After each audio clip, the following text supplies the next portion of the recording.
Bryan, welcome to the show. Before we get started, can you please briefly introduce yourself to the listener, who you are, what you do, your what, why, how, all that stuff? Why should the listener listen to you? Well, I don't know if they should actually listen to me, but hopefully I can entertain them with some of my stories. I started design with Zerb back in 1998. So I've been doing this 25 years, probably helped about 2,500 companies, worked with CEOs, uh, all the great Silicon Valley companies, Netflix, recently Hulu, Disney, some of the larger entities now, understanding that design in the beginning of the internet was really about figuring out what it all was, how you put things together. And now it's really about facilitation and trying to help teams understand how to craft great things. Been doing the design work the entire time. I've been a practitioner. I've focused on helping designers grow, helping design leads figure out what they need to do. And in that capacity, I've also been the CEO and the vision of the company. I've built probably 4 or 5 products on my own with a team. So I have a pretty innate knowledge of systems and technology and trying to figure out how to build great things. And I'm here today to talk about maybe how design fits in the ecosystem of today's companies. Yeah, I love that. So, a little bit context for the listener. Bryan and I interacted over the topic of discovery over LinkedIn. And I think the little known history of how the current incarnation of product design has come into existence and the origins of UX and design thinking. And I thought it would be a great time to just talk about the history of the profession because I think people misunderstanding this is just propagating that limiting belief that design is paintbrushes and pixel pushing when it has a lot more of a technical role history.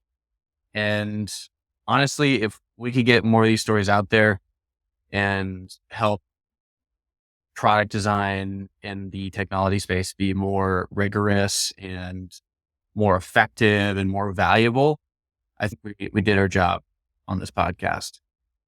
All right. So yeah, Sounds good. like, so let, could you probably,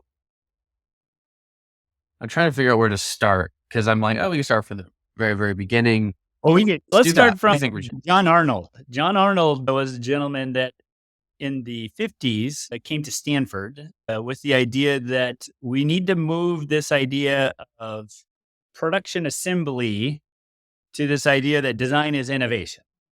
And it was really, I would say, the precursor to modern day design thinking in the sense that it was a process. And most people don't realize design thinking emerged from engineering. It's an engineering concept. So it's actual practical applications that people use it in now are typically in business, or even designers think of using it as their thing. But the reality is it came from an engineering mindset. And that sort of spark was a design group within an engineering department. And when I went to school, that's the 50s, and I went to school in the 90s at Stanford. It was the 5th floor of a building, and it still also had its like side room type of thing. It never fully matured into what it could be. And it was always this sort of 5th floor to the side type of thing. Now, I'm assuming at some point someone's like, oh, the 5th floor is cool because you can look out, but it never had this like prestige or this place where like it was well respected across the university. And that mindset, I think a lot of the facilitation of these like ideas and concepts like were just honed and worked on in an education setting. But there was, when I went there to Stanford, one of the things I remember reading was product designers had the most millionaires on campus, right? As far as people had, and nobody really knew about product design. And the graduation rate, I think it was about 50 to 60 a year. So it was still very an underdeveloped even until the 90s. So what people know about design thinking is the sort of empathy maps and the process pieces there, but it really started from this small nucleus within the context of Stanford's engineering department. Again, if we were to take any idea, there's probably other facets of other organization. And so those all probably contribute. It's really hard to sort of put one thing on one place, but a lot of those sparks, I do believe, came from the Stanford program. Well, in the book, How Innovation Works, there's this concept of idea having sex. Now, hear me out. It's the idea that innovation is, We didn't teach that in school. yeah, it's the, well, it's the thesis, the eureka moment.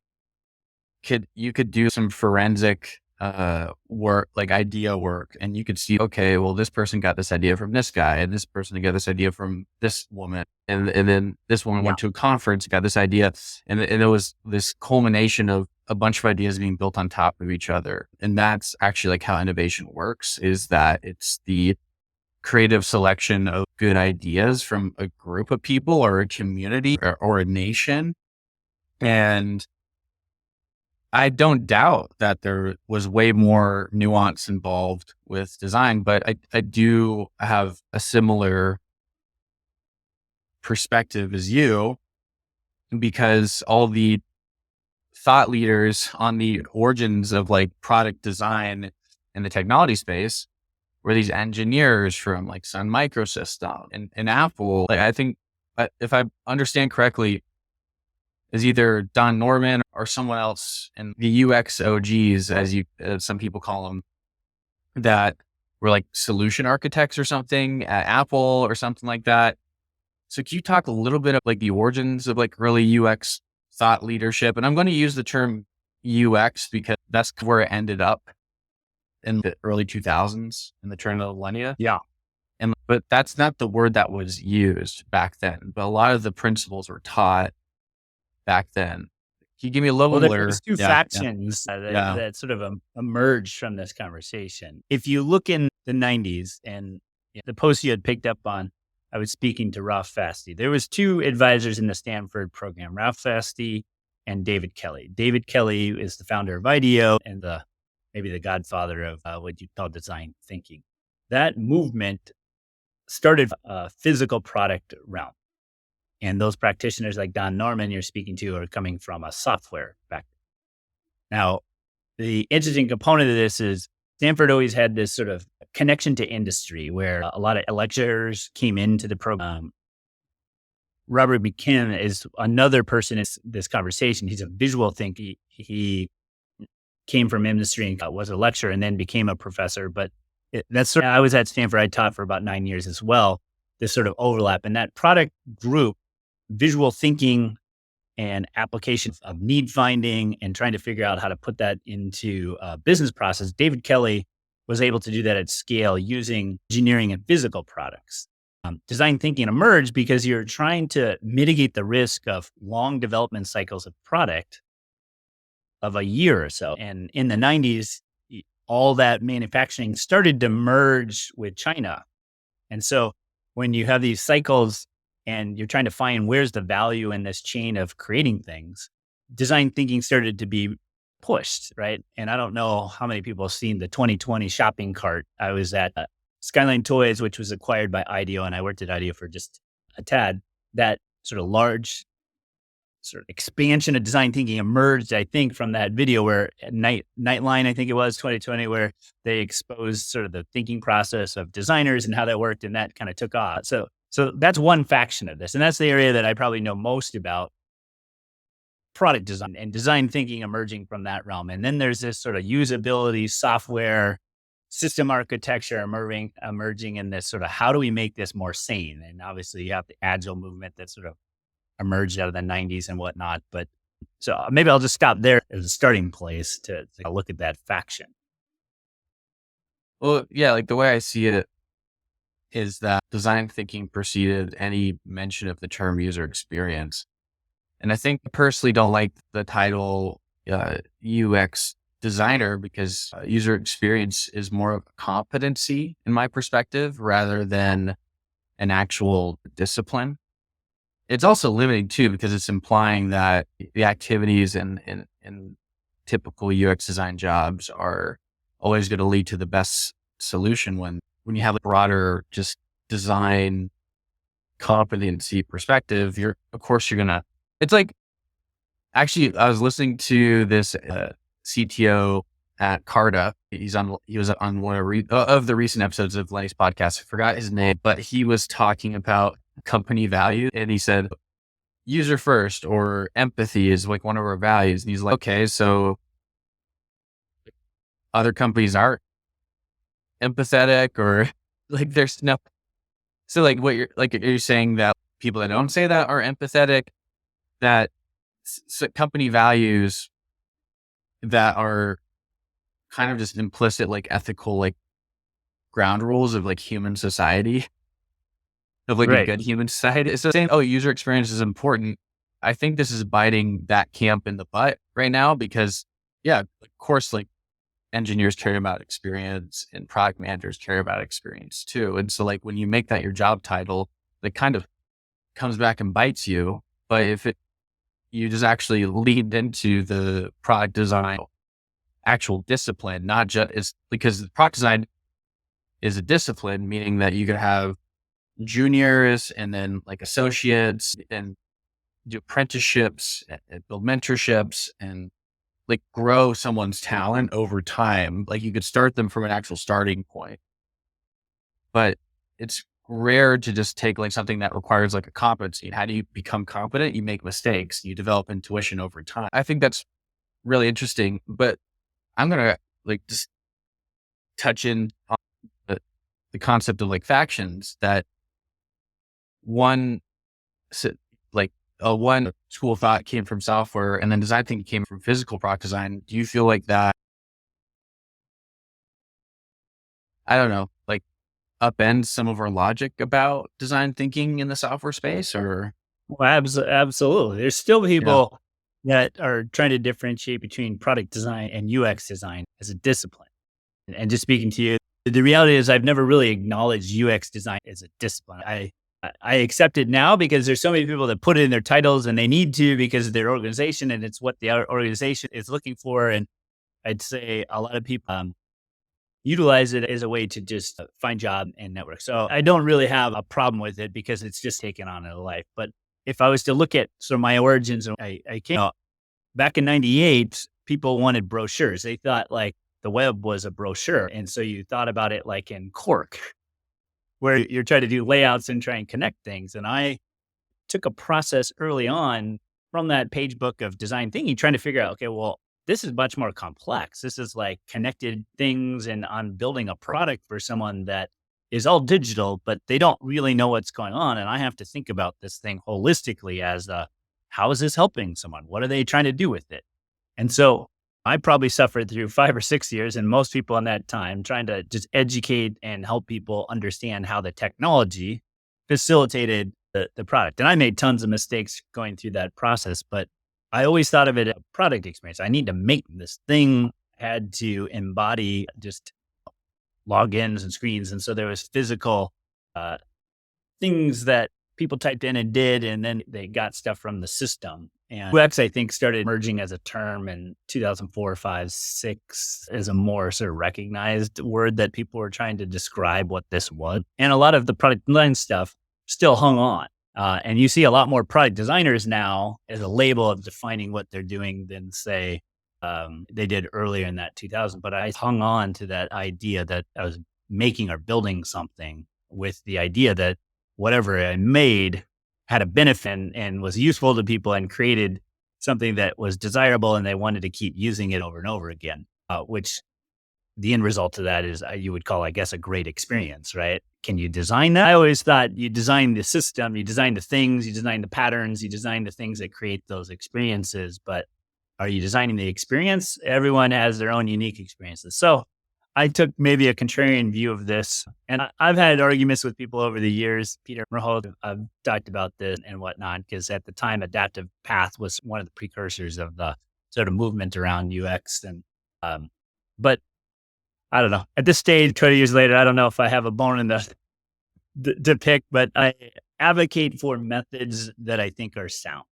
And how we label the top picture, I don't overly get stressed about or try to correct people or try to put people in their place. Yeah. And I think it's irrelevant. Like it's because a good design practice at a company is going to be evaluating user experience as part of their practice. And so like it's going to happen no matter what the name of the design team is in the org. And I agree with you. It's okay. If I want a UX job at this company I admire, I just switch my LinkedIn titles. Like it doesn't matter. Like titles don't matter. What matters is the practice, right? That you apply to a problem space. And at the end of the day, it's breaking down the problem, abstracting it into its core component part, identifying like the object model and all that stuff. And then iterating and reviewing and just going through the cycle of developing taste and developing a palette in the problem space that you're assigned to at this. That's basically it. I like what you said. It's just product design is innovation rather than this assembly line thing. It's just more about, okay, how can we make things twice as fast, more approachable, more affordable, et cetera, and then solve those problems. The titles don't matter. Yeah. Yeah. I would say that a lot of this is about building great things with teams and trying to facilitate those relationships. Ultimately, it's impossible. I don't want to say it's impossible. You can be a one-man shop and build things. There's a lot of examples of people who have done amazing things and have created the disciplines and all the skills required to do that at a high level is really, and so you need small teams of people that can do that. You don't need large teams, but you do need cross-discipline of what I'd call T-shaped people who have vertical expertise, but horizontal understanding of problem spaces that can really tackle a problem with a group of people and facilitate decision-making. And design as a tool, as a method is great for that because it's helping people in system thinking. If you looked at the differences maybe in what I would call the origins of product design and product, it was much closer, I think, to engineering problems where UX, maybe the beginning people had more engineering background, but if you look at a lot of people, they don't have engineering backgrounds.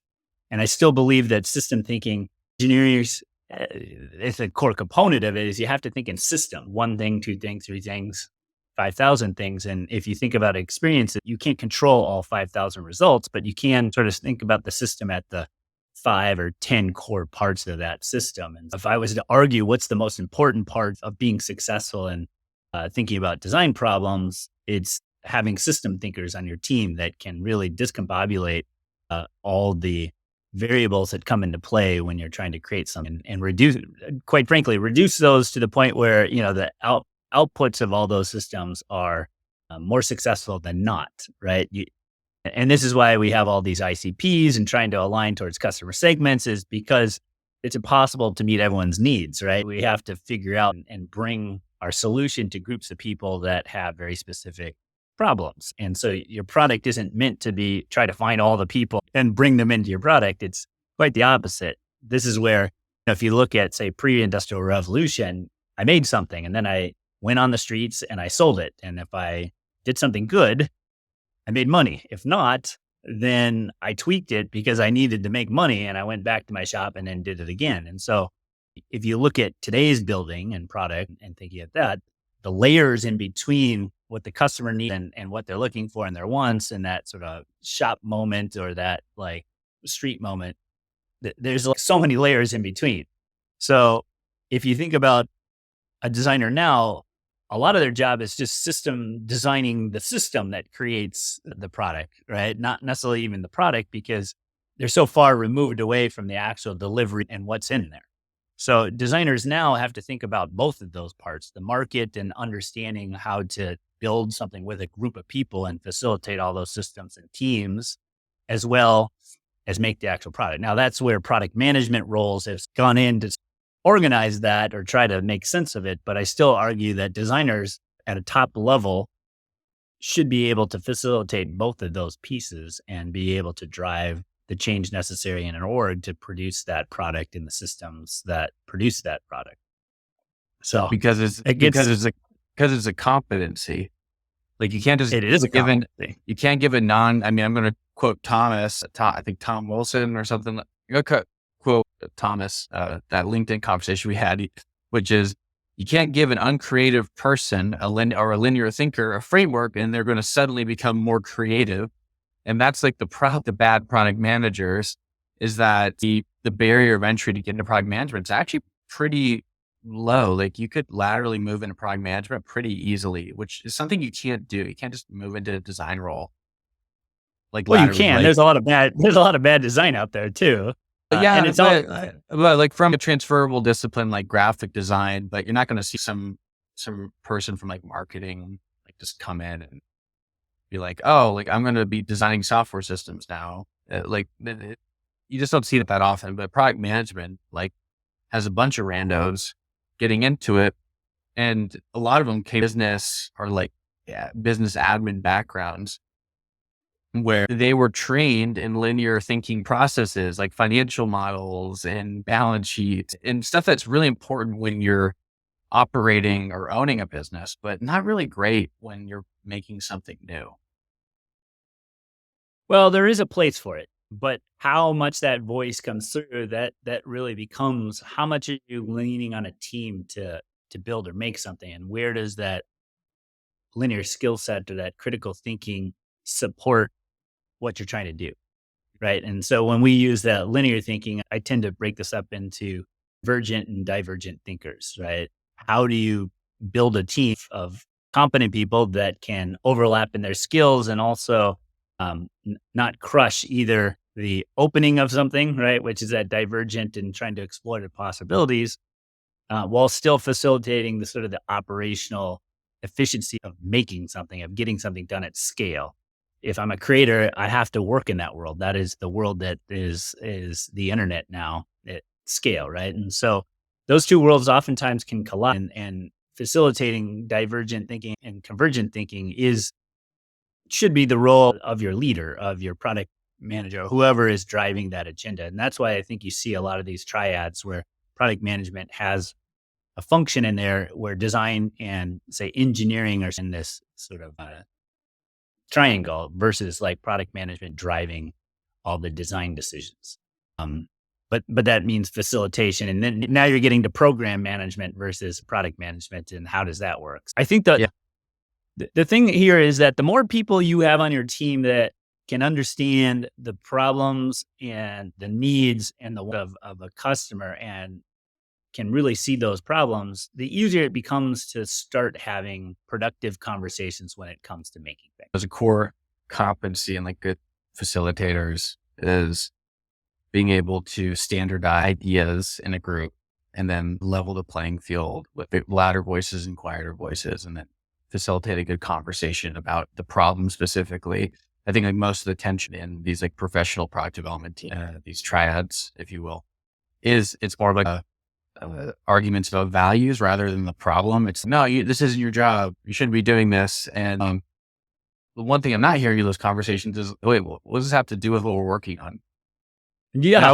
whenever that argument happens, I'm just like, wait, what does this have to do with so-and-so customer segment? Like what? Like, why are you so hung up on the values thing? I include everybody in the process. I bring everyone along for the ride. I like to pride myself that I'm like the party project that everyone feels like they're heard, listened to, respected, and feel like they're contributing to. Yeah. I guess I'm just like venting a little bit, and we don't have to go down this line any further. I'm just venting a little bit when it's like people are just super focused on operating models. And this person does this. And it's like, none of us got into technology or like making products because we wanted to be put into a box. All the people are creative, ambitious people. If you've made it into like that triad, like that's usually the Yeah. demographic. Yeah, this is a recent post I did on just intuition. Is that still having that gut feeling driving a process? And I think some people get confused as, well, you need testing with that. And of course you do. But the reality is that you have to trust in your teammates to kick the can down the road, right? And how do we do that? Well, it's a physical process of just kicking the can. And so there's that visceral part of making things that can be a great driver, and you don't know sometimes where it's going to take you. That is the problem, is that when you don't know where it's going to go, that's going to freak people out. You want to be able to capture that though and figure out how to do that. My my general hunch or hypothesis of where we are in this process of maturing design and maturing product teams and trying to figure this out is that we need to get back to the basics of understanding customer needs, like what's going on, and make that a part of the process. If we're trying to build product at scale, we haven't really built tools to understand customers at scale other than analytics.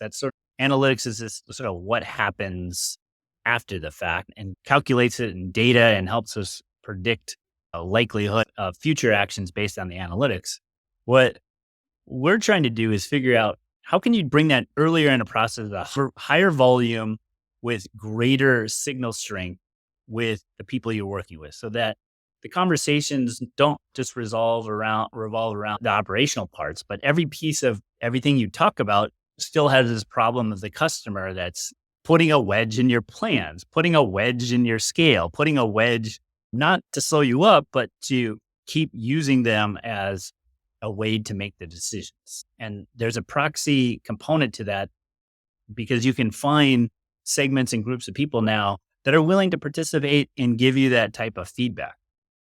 And so we've figured out now that if you do that earlier on, your business relationships or your operational sort of capacity to drive a process forward starts becoming more humanistic. It's, if you would put it in design thinking terms, more empathetic towards the customers. I don't tend to use those words. I just say more practical. I guess like, This is how people think about this. and what's kind of led you to that worldview? Like, well, why Well, do you I wrote a post on this. I think probably about 7 or 8 years ago, I was trying to help us do some user testing with groups of people, inviting them into our office. And we had 9 no-shows. Like, it's just like a pain in the ass trying to get people into a physical space. And then the one guy that shows up goes into our fridge and just grabs a beer and sits down at the user testing station to start giving us feedback. And I think, oh shit, what is this? And then I probably spent till 2 a.m. trying to record videos and synthesize these sort of findings based on these videos that we did. And this customer had a desire to have this stuff. And by Monday, nobody cared about the videos. All they cared about were the outcome. And there wasn't any time really in the project scope to actually iterate or work through this stuff. And I'm like, well, what's the benefit of this if we're trying to highlight what's wrong? It's like a scorecard. It's like a scorecard against us. So I said, okay, this is not the right process here. This doesn't make any sense. So I said, what if we just 10x the volume of this to be able to like just get stronger signals without having to do this video stuff and trying to interpret stuff and people acting and doing all this stuff. And then how do we get it in 10x the time so that I can just put it into any process, like, so I can get this feedback immediately as we're going through any kind of part of the process, whether it's need finding or sort of foundational research or trying to figure it out, or at the production level, even as you're building stuff, trying to figure out and optimize. What if we just turned it upside down and made those customer feedbacks available to us at any time within hours? And so we built that with Helio with the intent of supporting teams. And what has emerged is really great feedback. It's proving itself out in the market as far as helping companies like create real lift, but it's also facilitating working relationships, because now I'm not talking to you, Joe, about process. I have to talk about this inconvenience or this thing of this percentage or groups of people that did something or not. And then now I have to reconcile it into our back and forth. And so it takes a little bit more of the strain off of that back and forth and puts it more on, okay, if I do this, what happens with the customer? If I do this, what happens with the customer? And so I don't want to say it makes people more curious, because it doesn't, but it forces us through a lens to try and figure out how are our decisions affecting the customer relationship. And that puts more, or it takes more of the burden off of the working relationship, because data starts to support this. If you do samples of or more, you start to see patterns that are you just can't deny, and it changes the dynamic of the conversations. So this is where my mindset has been in the last few years, and trying to support people thinking about how do they bring customers closer and faster into their work processes. And I guess what's the distinction between indexing on empathy or just indexing on practicality. Well, you can't deny a want, a need, a sentiment. Those are going to influence people's perception, because if I have to look at something and make a decision in 15 seconds, if I'm not addressing that pain in a way that's okay, here, come over here, like you're not going to capture that user. Ultimately, though, something has to function. If it doesn't function, people aren't going to use it. They're not going to keep coming back to it. If it doesn't function well, but produces an outcome or a result that is highly beneficial to someone, they'll still suffer through it to get to the result that they're looking for. So, the problem is not as simple as empathize. There's mechanical usability problems that are intertwined into that. And if you look at it, the brain is not making binary decisions like that. They're intertwined over the course of engaging in something. So this is why I suggest high velocity, high volume testing, where you can continually keep looking at problems from different angles by repetition and seeing and twisting. And you start to understand that certain things, if you tweak a little bit of how you talk to the customer, it changes how they perceive you're putting in front of them. If you make it easy to do, sometimes they'll overcome whatever poor language you use. It's not buying. Debbie Levitt said that the problem with empathy maps is that beyond what the customer says and does, everything else about how they feel and all that stuff is a conjecture for the most part. Because you look at someone and they look grumpy, maybe because they're tired or something. They stayed up with their kids too long. Their kids kept them up last night, and they're like, oh, they look mad. And it's like, no, they're not mad. They're just tired. Right. But we could look at an empathy map and people could, like in a customer interview, like that someone just sounded like mad, and they're just frustrated because they're hurt because of this. And like you can have taste for like the emotions and stuff, but I totally align with Debbie's point of view that beyond what they're saying and doing, you can't really like fabricate empathy without actually having a deeper conversation with them, and like isn't like usually within the scope of projects anyways. Yeah, absolutely. This becomes patterns, though, you can see based on data that start to influence these pieces. Like I can tell most designers, if you're going to put white text on a black background for a nav or anything like that, it is a 15% decrease in usability straight off the top before you do anything. Just because white text and black is harder to parse. Now, if you're staring at screens all day and you're coding, it's a whole different ballgame because it's easier on your eyes. Now, does that mean you never do black with a white? No, because ultimately it may not matter if what you have on the other side of that is really important to someone. So, and you target your audience and you're able to figure it out. But these patterns only exist in certain frameworks based on the types of people who you're using, but you have to figure that out on your own. You have to understand by doing that, testing and trying to figure out which patterns hold for me. How do they work, right? And maybe your brand is tired, angry. So that's who you're looking for, and that's what they're looking for, and that's how it works. And so, but I mean, try not if to you're tell people that if you're a politician, you could index on tired, angry. If you're like running for office, but I love that. It's like I like the practical approach. It's like tact is like just a fancy word for being in touch with something, right? And establishing tact. And for the most part, whenever I've done like research, I'm just like, oh, it seems like they cared enough to make that distinction in the interview, or it seems like they care about this a lot. It seems like they keep bringing up this frustration, and dig a little bit deeper. And you just ask that person, okay, well, how does it make your job harder? And they're like, well, I can't answer this question to my customer. I can't answer this question. That's not empathy. Like you could acknowledge that, like, hey, you seem upset, but I don't know if you're upset. But you could tell that someone cares about it, which is a good enough signal to say, maybe we should apply this to the product design. See if like you solve their issue. Absolutely. You're just looking for patterns. What you're speaking to is cognitive empathy, and how people use empathy in their work is different. A nurse can't actually overly empathize with you if they're trying to do their job, because they need to be able to actually solve particular problems, right? And so they over-index on empathy. You might die. You'll find, nurses on average typically are higher on the empathy index because they're able to get you over humps because your emotional state is oftentimes more important than not. And it's correlated with recovery too. And so it's almost like they're incentivized to make you feel better. Like good bedside manner leads to, I guess, hope that you can get better, which we can talk about the power of the human mind, which I think is a totally different podcast, totally different show. But I really like, quick, one loop I want to tie is a clear articulation of these two historical factions in the design industry. Can you just help me understand like the definitions of these two factions of the historical like roots of the design profession as it looks like today? And I'm just gonna ask you some follow-up questions to make sure I understand. Yeah, no worries. They're my opinions, so Yeah.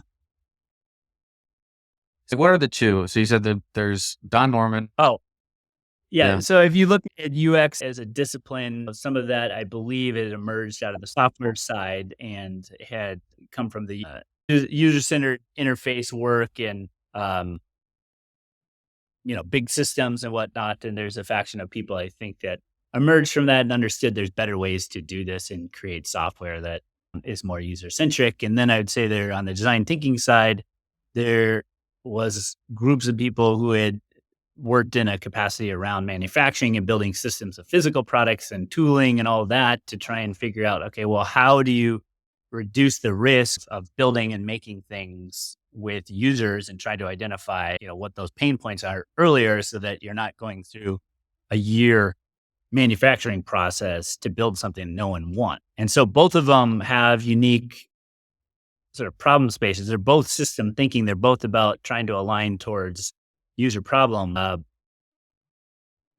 But they say maybe the approaches came from a different way. Design thinking probably came out of consulting from sort of capture people's attention and trying to support, people looking from the outside in at these systems that oftentimes were broken for building things that users wanted and offering up advice to try and figure that out. And I'd say perhaps usability of the sort of Jacob Nielsen emerged maybe from working within those systems and the software side of it.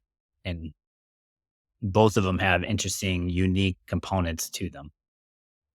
Yeah. So to be clear, like the software side, like the Don Norman side of things, like that, there's actually like a discipline that has a master's degree called human computer interaction.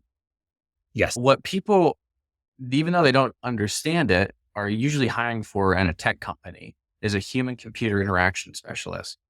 Absolutely. That understands like information architecture, this stuff. I mean, they don't understand it, but like when they look at like his historical stuff, they're looking for human computer interaction.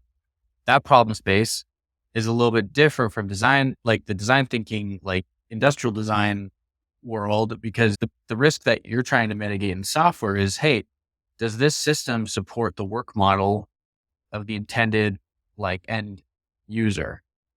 And it's more about making sure that the jobs to be done are being met and all this stuff, and that the right information and content is there and it's presented in a way that's readable and like intuitive and navigable.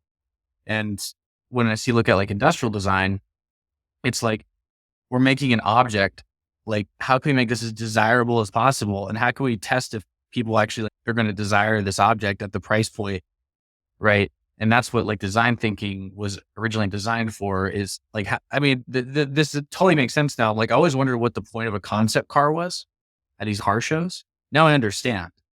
It's okay. Let's show a concept car and then let's see like let's poll like the sentiment of like us showing this concept car and then get like the feedback from the market. And then that informs like the 5-year development cycle of the Kia Carnival or something. It's interesting now, though, that there's convergence because manufacturing now can be almost real time, especially in, say, like clothing and whatnot. And so you see this sort of weird, cheap bastardization of things happening real time, the digital component marrying and whatnot. And so what you are these systems colliding at high velocity, real time. And I think you'll see more of them and it adds more complexity. I think this is where there's a rebirth of product design in the sense that a lot of the physical manifestations of these like systems with hardware and whatnot are super important. But, I don't know, maybe AI takes us back into more the software side. But yeah, I think there's tug and pull that is constantly happening. So this is where I try to not get over dogmatic about it at this stage. But I think it's important to know your history and know where these ideas come from, because it helps to, I think, when you're going into processes and you're trying to facilitate where the weaknesses of these ideas are, and maybe learn from people that have already experienced these problems to be able to utilize their strengths. Yeah, and I want to make it clear to the listener that like we're not being dogmatic that like, oh, just because design thinking came from like the physical industrial design like space doesn't mean it's not valuable. Like I have a blog called Exposing Design Thinking. I love using the design thinking like philosophy in my work. And honestly, I Yeah, can just to use it build more on in that software. for the Yeah. posterity's sake, like industrial designers and product designers and engineers at IDEO, even that was a thing. Oh So yeah, they there's butt not heads. thinking in groups. So just know that anytime groups that are responsible for pieces of this, there's always going to be a tendency to want to be more dogmatic in the approach, just to carry the sort of flag of whatever you stand for. Yeah, and the human mind's lazy, even in designers. Like you want to not have to think critically all the time. You want to find like the best methodology to hitch a wagon to. And like and whenever you do that, remember it's a cognitive bias when you feel like you have to do a us or them comparison, because I like using all the different methods. I love applying different frameworks, but frameworks are always a way to focus thinking. It's not the actual work. It's just a way to help you think about the problem. The actual work is making shit and testing it in the market. And then who actually decides if it's a good user experience? It's the customer at the end of the day. Bryan, I want to respect your time. Is there any loose ends that in this conversation that you want to tie before we get into how to find you and how to Yeah, find your product? absolutely. Stay focused on users. Stay focused, and I don't get stuck on customer, user. Stay focused on the people that are going to benefit from the things you're working. Get closer to them. Try to understand their needs. One, and I think that's ultimately going to serve your groups and your teams better by getting closer to those ideas. So, yeah, it's rather quite simple. Get closer to your customer feedback loops and figure out how to incorporate them into the work that you're doing. And I would say that, hey, if you're having like a tough conversation, like take a step back and be like, hey, is this like a values thing? Are we just talking about what's the right way to work instead of the actual problem? And then just bring it back to the problem. Okay, well, what's this have to do with the task at hand? If you're just focused on the problem and like the needs of the customer, you're more likely to be successful. And then also stop wasting your company's money talking about operating models and shit. Like, unless you're a VP and that's your job, please But talk even about still, models. that's not necessarily your job. Yeah. Your job is to Yeah. create a great product. That's true. As a VP, you have to design, you have to create through a ton of different people. Operating models are in a lot of ways, I feel like a crutch to prevent critical thinking. I think VPs, you should be very like tailored fit of like how your team like actually implements things in the context of your companies and customers' problems. That is a design problem as well, or design. I could Yeah. argue that most successful products still have dysfunctional teams. It's that they have certain things, people, things that push them through that and are ultimately focused on creating a great product. So you can That's over true. index and trying to create sustainable systems. Sometimes the life of a company isn't supposed to be forever. It's not even supposed to be, for a team is to be forever. Not saying that it should be caustic, but the reality is a lot of great products emerge out of dysfunction because somebody is just absolutely trying to create the best thing possible. And that's not for everyone. And sometimes that's just not a great way to work. So Well, I mean, even in Apple today, there's big fights and stuff. And I think there's something to be said about just embracing the dysfunction and just treating it like a sparring match and like a boxing gym. You might be punching each other right now, but shake hands. It's 5 o'clock. Okay, cool. See you tomorrow. And having that level of professional humility that as long as you're talking about you're grokking you're probably going to make something worth making. So Bryan, thanks so much for taking the time. Also, any plugs? You mentioned a little bit. You actually mentioned the name of the company that you're working on right now. What's the name of the company? So what's the name of it? What does it do? How do you find it? And we'll wrap up. yeah, Helio is a continuous discovery tool and it helps you bring survey panelists to your product and service in minutes. It literally, you can fulfill 100 people maybe in a couple hours. And so if you're working on anything, digital workflows, videos, podcasts, anything, you can get that feedback immediately. Yeah, within the goal being that it's not about being like targeted to the exact customer. It's really just like looking for signal in the noise, right? And so you're Yeah, going it's for volume. proxy audiences. Yeah, You have to. proxy audiences that are targeted around the needs or behaviors of your user groups. I think that's super cool because I think at the end of the day, you just need like a signal that you're in the right direction. You don't need like validation. You just need to know that like, okay, cool. I've developed taste. My palate's got a little bit more refined after showing it to 200 people. I feel a little more certain that this is the right direction. So I love that. Bryan, thanks for coming on the show. Hope this isn't the last time and you have a good one. Thank you.